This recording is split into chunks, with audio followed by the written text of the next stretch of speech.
I want you to think about the last time your phone rang from a number you didn't recognize, the half-second pause before you decided whether to answer, the small and irrational calculation your body ran before your mind caught up with it.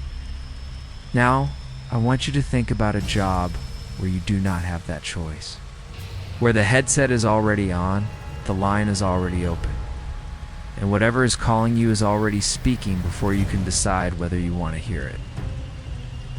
A 911 dispatcher takes between 150 and 400 calls every single shift. Most of them are traffic accidents and welfare checks and domestic disturbances.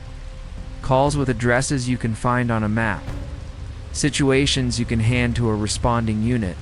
Voices that belong to living people in real locations. Doing things that have rational explanations. The job is built on the premise that every call has a source. Every voice belongs to someone. Every address is a place. That premise is the foundation of emergency communications, and it has to hold. Because if it doesn't, if a call can come from a number that doesn't exist, from an address that was demolished before the caller was born, from a voice that belongs to someone who has been in the ground for 6 months, then the entire architecture of what these professionals do every night, alone in a room full of screens and headsets and blinking phone lines, comes apart in a way that cannot be reassembled by the end of the shift. Tonight, I have 3 dispatchers from Montana, from New Orleans, from Oregon who answered calls on the night shift that their training had no protocol for. Not calls with difficult situations on the other end, calls with impossible ones.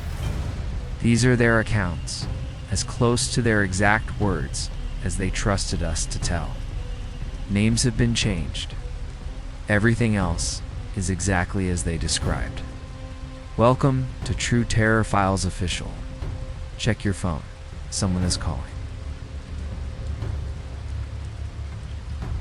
Dispatch center at 3 in the morning is one of the loneliest places a person can occupy and still technically be connected to the rest of the world.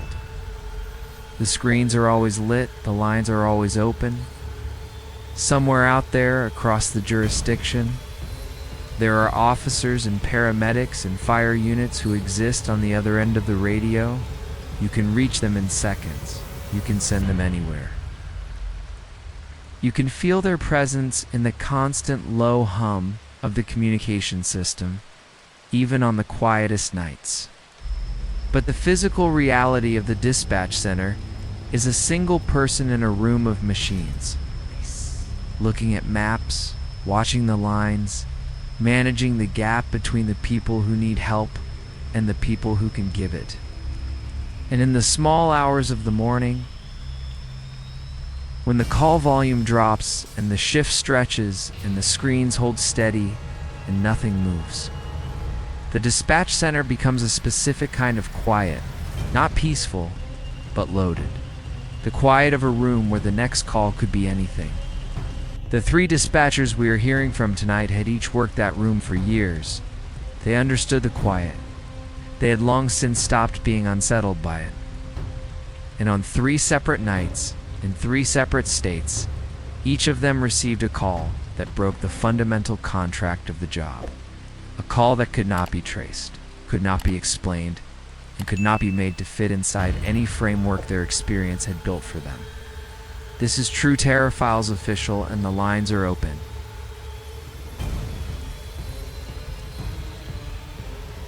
Diane had been the sole night dispatcher for Glacier County Emergency Services in Montana for 12 years, a position that was, in the particular geography of the county, more genuinely isolated than the title suggests. Glacier County covers over 4,000 square miles, much of it wilderness. And the dispatch center was a single-room facility in the basement of the county courthouse in the town of Cut Bank.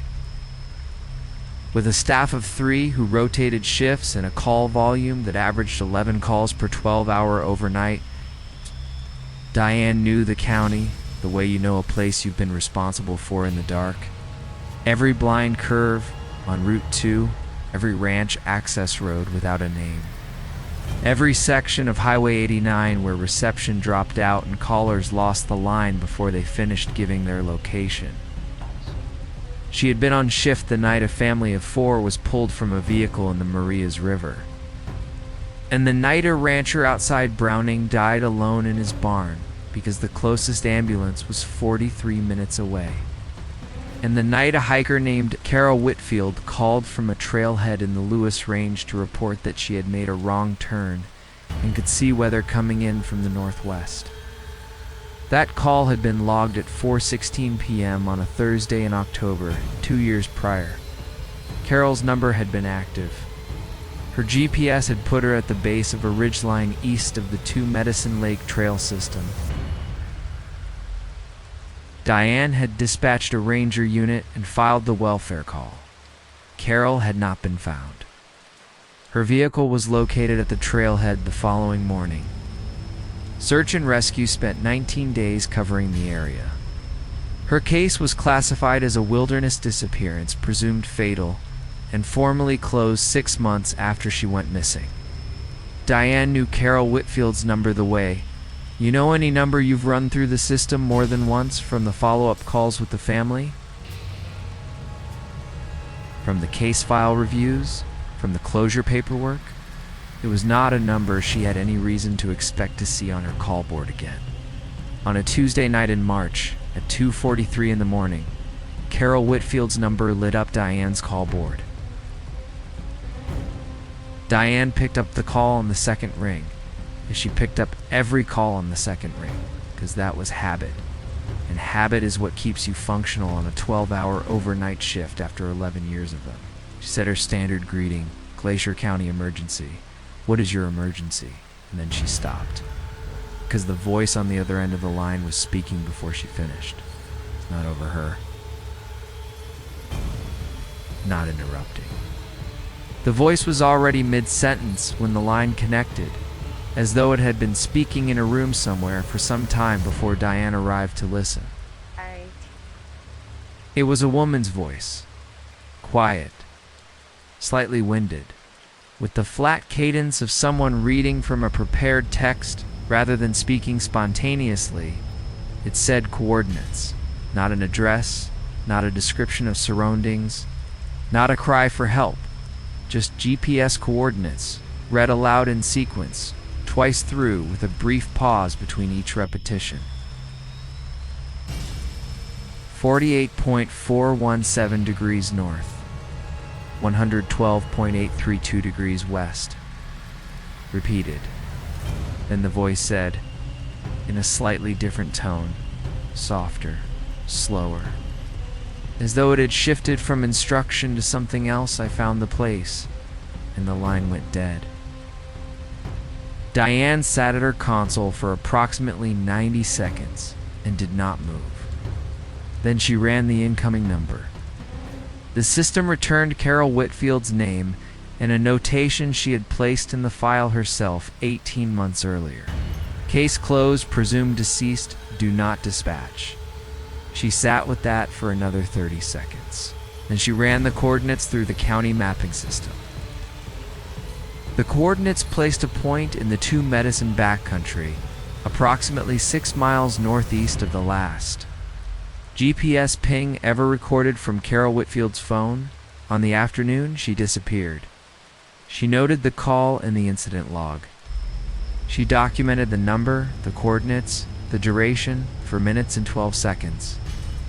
Though when she reviewed her own memory of the call, it had felt like less than 1, and she wrote incoming call. No emergency stated, possible technical anomaly in the notes field.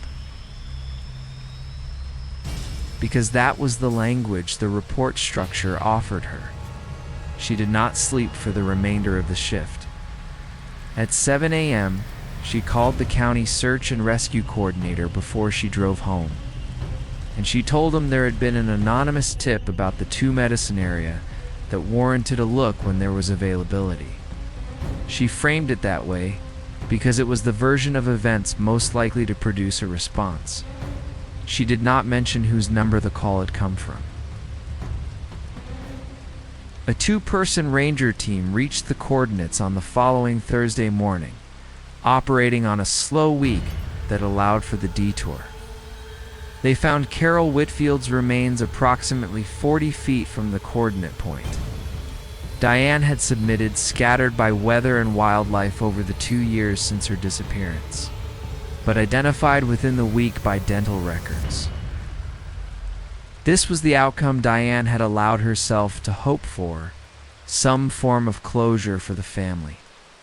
Some answer to the case she had spent the better part of 2 years filing, way in the section of her mind reserved for the things that do not resolve cleanly. But the Rangers found something else at that location that Diane had not expected and had no framework to account for.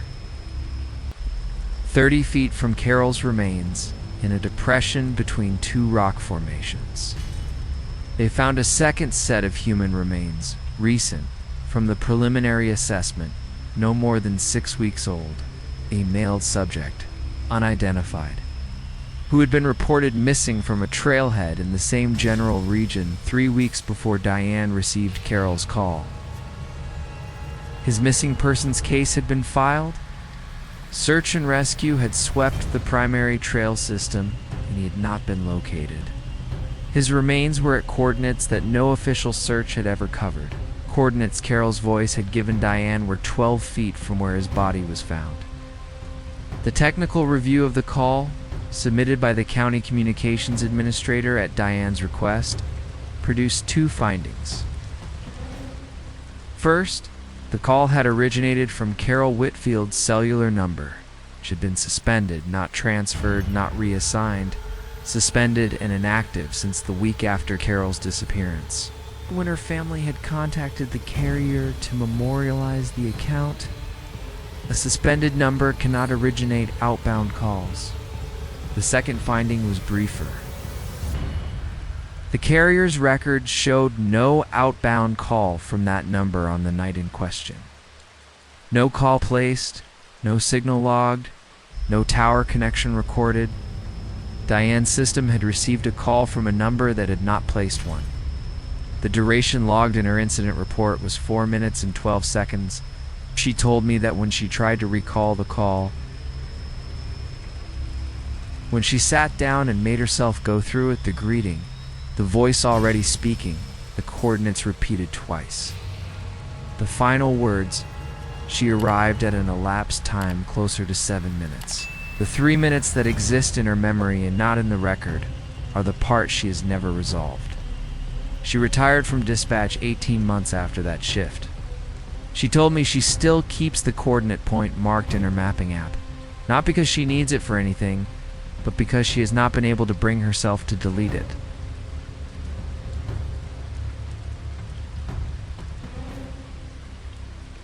Marcus had worked the night shift at the New Orleans Police Communications Center for 8 years, a facility that processes one of the highest call volumes per capita of any dispatch center in the United States, a city where the nights are loud and the calls are frequent, and a dispatcher develops, by necessity, a tolerance for the full range of what human beings do to each other in the dark.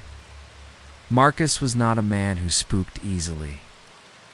He had taken calls involving every category of emergency the city could produce, had maintained professional calm through calls that other operators walked away from, had developed the specific thick-skinnedness of someone who has been the last voice between a person in crisis and the help that may or may not arrive in time. It was by his own description. Someone who had stopped being surprised by the worst of what people were capable of. He had not anticipated that the call which undid him would not involve anything that people were capable of at all. The call came in on a Friday night in June at 1:22 a.m., a busy enough time in New Orleans that Marcus was managing for open incidents simultaneously when the new call connected.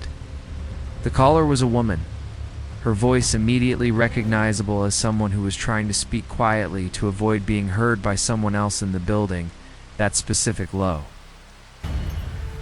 controlled urgency that dispatchers learn to identify in the first 2 seconds of a call. She gave her address immediately, 4447 Dauphine Street. She said there was someone inside the house with her. She said she had locked herself in the bathroom. She said she could hear him moving in the hallway outside the door. Marcus ran the address through the system and dispatched units to 4447 Dauphine while staying on the line.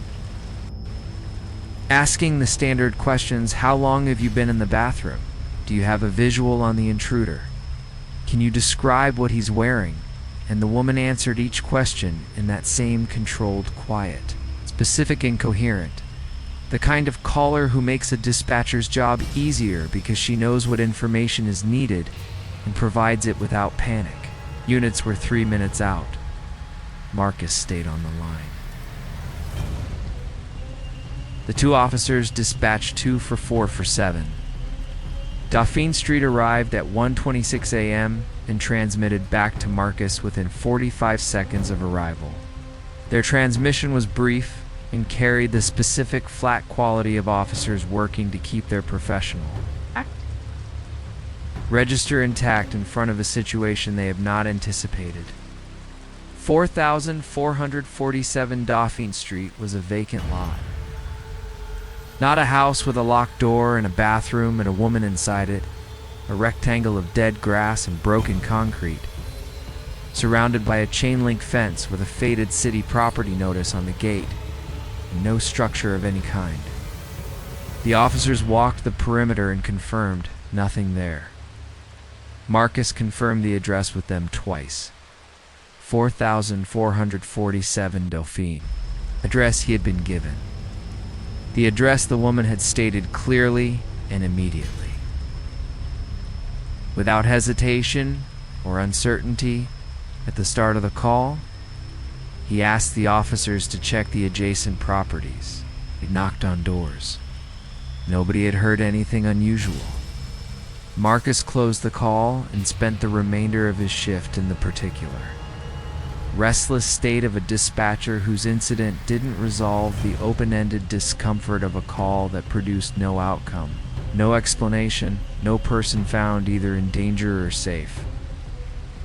After his shift ended, he did something he had never done before in 8 years. He stayed at his workstation for 45 minutes on his own time and searched the property records for 4447 Dauphine Street. The lot had been vacant since 1987. Prior to 1987, it had been a 2-story residential structure. The structure had been demolished by the city following a police incident in October of 1987. Marcus pulled the incident record from the department's digitized archive.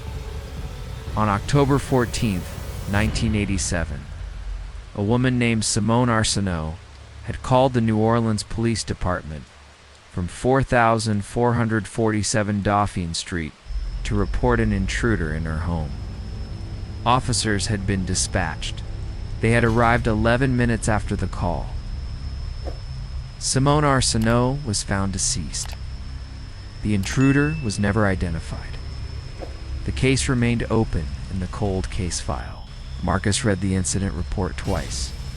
He read the details of the call. The caller had reported locking herself in the bathroom. She had reported hearing the intruder moving in the hallway outside the door. Marcus requested access to the department's historical communications archive.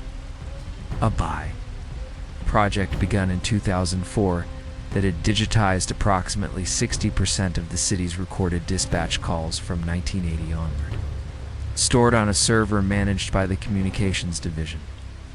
He submitted the request as a research query without explaining what he was looking for, and received access to the 1987 archive folder 3 days after his shift.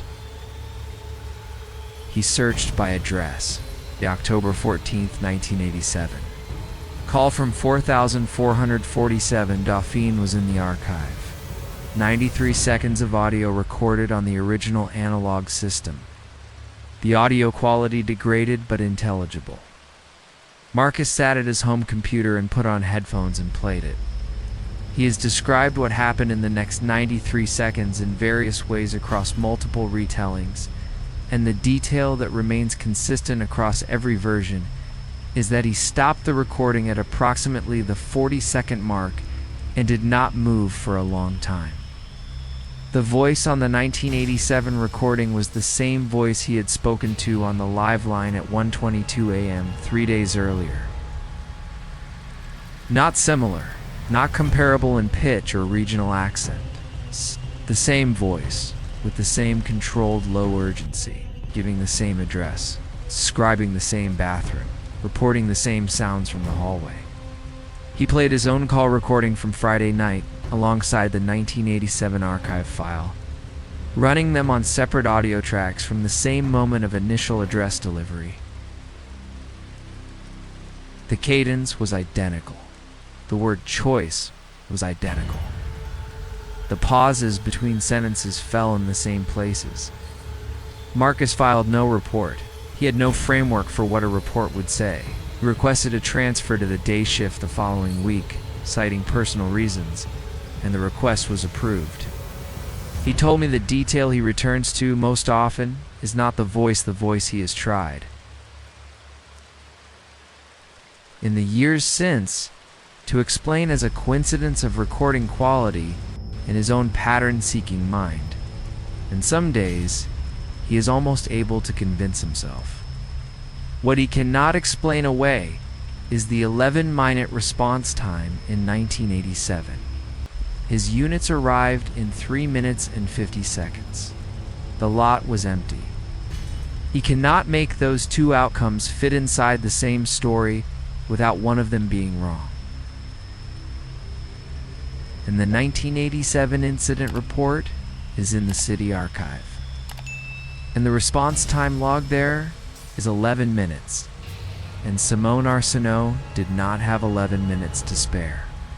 He does not know what he would have found if his units had taken 11 minutes instead of 4. He does not know if the answer is better or worse than what was found at the vacant lot. He thinks about it on certain nights and then deliberately stops.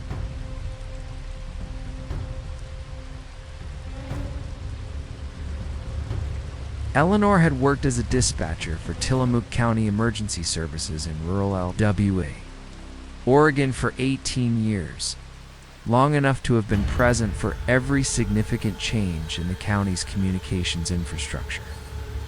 From the transition to enhanced 911, to the implementation of the digital CAD system, to the installation of the new radio network that had finally, 3 years prior, eliminated the last of the dead zones on Highway 6. She was the kind of dispatcher that smaller county operations are built around. Institutional memory, complete competence, the specific irreplaceability of someone who has been doing the job correctly for long enough that the job itself has shaped itself around them. She knew every road in Tillamook County by number and by name and by the sound the wind made on the radio when a caller was standing on it at 2 in the morning. Highway 47 was one of the roads she knew well, a state highway running north-south through the county's agricultural interior, passing through small towns and stretches of dark forest. Carrying log trucks in the early morning and almost nobody after 10 at night, mile marker 19 on Highway 47 was a specific location Eleanor was familiar with for a specific reason. It was a rural crossroads just south of the town of Yam Hill, where reception was consistently strong, where her system always got a clean GPS lock, and where she had dispatched units on 4 separate occasions over the years for vehicle accidents, 2 of which had been serious. It was a location she associated with the particular clarity of a strong signal coming in on a clear night. A technical feature of the geography that she had noted in her mental map of the county years ago. At 3:17 a.m. on a Thursday in November, she received a call from a woman on Highway 47, approaching mile marker 19, who said she was being followed. The caller was calm in the way that people are sometimes calm when they are frightened enough to have moved past visible panic into a specific cold clarity, the voice of someone who has made a decision to stay. Functional because falling apart is not going to help. She gave her location without being asked. Highway 47 southbound. Just passing mile marker 19, coming out of the curve near the old Hendricks Farm Road. She gave the description of the vehicle following her without being asked. A blue Ford. Older model, no front license plate. A crack running diagonally across the lower left of the windshield. She had been aware of it since Gaston, approximately 8 miles north, and it had matched every speed change she made. Every lane position, staying 40 to 50 feet behind her without closing or dropping back. She said she had her doors locked. She said she did not want to pull over. Eleanor dispatched a county unit from the Yamhill substation 6 minutes out and kept the caller on the line, asking her to maintain her speed and confirm when she could see the unit's lights. The caller confirmed. She said she could still see the blue Ford in her mirror. She said it had not changed its following distance, despite the fact that she had, in the last 90 seconds, varied her speed between 45 and 70 miles per hour, specifically to test whether it would adjust. It had adjusted perfectly. Eleanor's unit reached Highway 47 at mile marker 22, approaching from the south at 3:23 a.m., and transmitted that they had eyes on the highway in both directions. Nothing. No caller's vehicle. No blue Ford. The highway was empty. Eleanor asked the caller for her status. The line was already dead. She had not heard it disconnect. One moment the caller had been speaking mid-sentence, confirming that she could still see the vehicle behind her, and then the line was simply open air. Not the click of a disconnected call, but the specific silence of a line that had not ended so much as stopped. The county unit found fresh skid marks at mile marker 19, concentrated on the shoulder of the southbound lane. The kind of marks that result from a vehicle braking hard from speed and leaving the travel surface briefly before recovering. The marks were recent. The officer on scene estimated hours, not days, based on the surface condition and the absence of moisture damage. He found broken glass in the gravel at the edge of the shoulder, a small quantity, amber-tinted, consistent with a taillight or indicator lens. No vehicle, no person, no blood. Nothing that constituted an emergency scene, technically, just evidence that something had happened there at some point in the recent past, which was not by itself a reportable finding. Eleanor ran the incoming number from her call while the unit was still on scene. The number returned a name and a status notice from the carrier. Linda Moreau. Account suspended. No forwarding. The suspension date in the carrier record was October 31st, 1989. Eleanor looked at that date for a long time. She ran a county record search on the name. Linda Moreau had been reported missing on October 29, 1989, 2 days before her account suspension, after failing to arrive at a family gathering in Tillamook. Her last confirmed location was Highway 47 southbound, near Yamhill. Her vehicle had never been recovered. Her case had remained open in the county's cold case file for 35 years. Eleanor pulled the original 1989 missing persons report and read through the witness statements gathered in the days following Linda's disappearance. A driver who had been traveling the same stretch of Highway 47 that evening had reported seeing Linda's vehicle being followed by another car, a blue Ford. Older model, no front license plate, a crack running across the lower left of the windshield.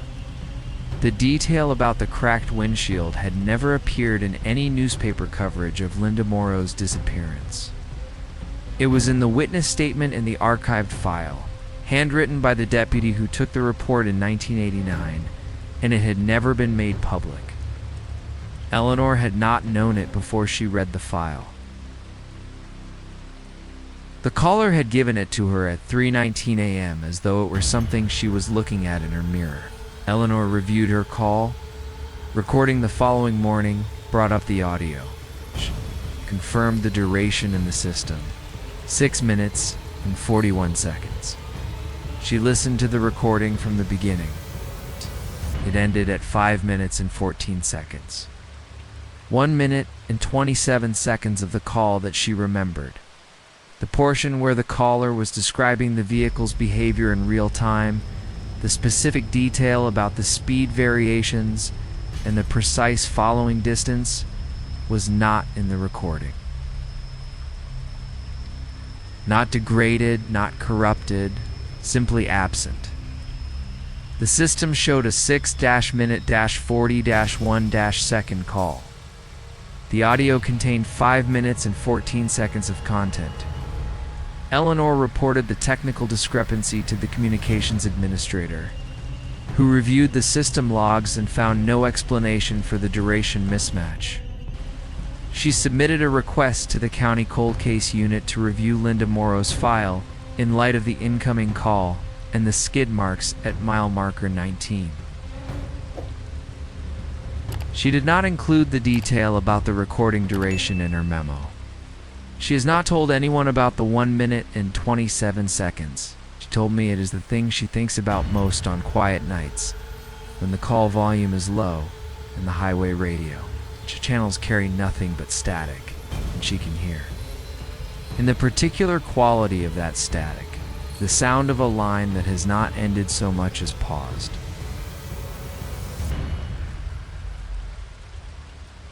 Three dispatch centers, 3 night shifts, 3 calls that came from sources the system has no category for. Diane's coordinates, Marcus's voice from a building that has been gone for 37 years, Eleanor's 1 minute and 27 seconds that exist in her memory and nowhere else. The official explanations are available for all 3. Technical anomalies, equipment errors, coincidences of detail that seem significant because our minds are built to find patterns. In the middle of the night shift is when that pattern finding runs ahead of the evidence. Those explanations exist, and the people involved have considered them seriously, because they are professionals, and professionals process events through the frameworks their training provides before they allow themselves to consider what sits outside the framework. What sits outside the framework in each of these 3 cases is the part that remains after every technical explanation has been applied and found to account for some of the evidence, but not all of it. Diane's call came from a number that placed no call. Marcus's caller used a voice that had no living owner. Leonor's recording is missing time that her memory insists existed. These are not ghost stories in the traditional sense. These are evidence problems, specific, documented, professionally witnessed gaps between what the official record contains and what actually happened in those rooms on those nights. The gaps are small, but they are precise, and they have not closed. If you work emergency services, if you have ever been on the other end of a call that the system had no category for, if you have ever taken a report that the incident log was simply not built to contain, we want to hear from you. Leave your account in the comments below. We read every one of them. Take every one of them seriously. Because the people who work these rooms are the most credible witnesses available. The last people you would expect to tell a story they cannot explain. And for that reason, the people whose stories carry the most weight when they do. Subscribe to True Terror Files official new horror every week. And some of the accounts still coming are the ones that took the longest to surface, because the people involved needed time to be certain that someone out there was actually listening. We are. Hit the like button if tonight's calls stayed with you. Subscribe so you're here for what comes next. And if your phone rings tonight from a number you don't recognize, just think for one moment about whether you actually want to know what's on the other end. Good night.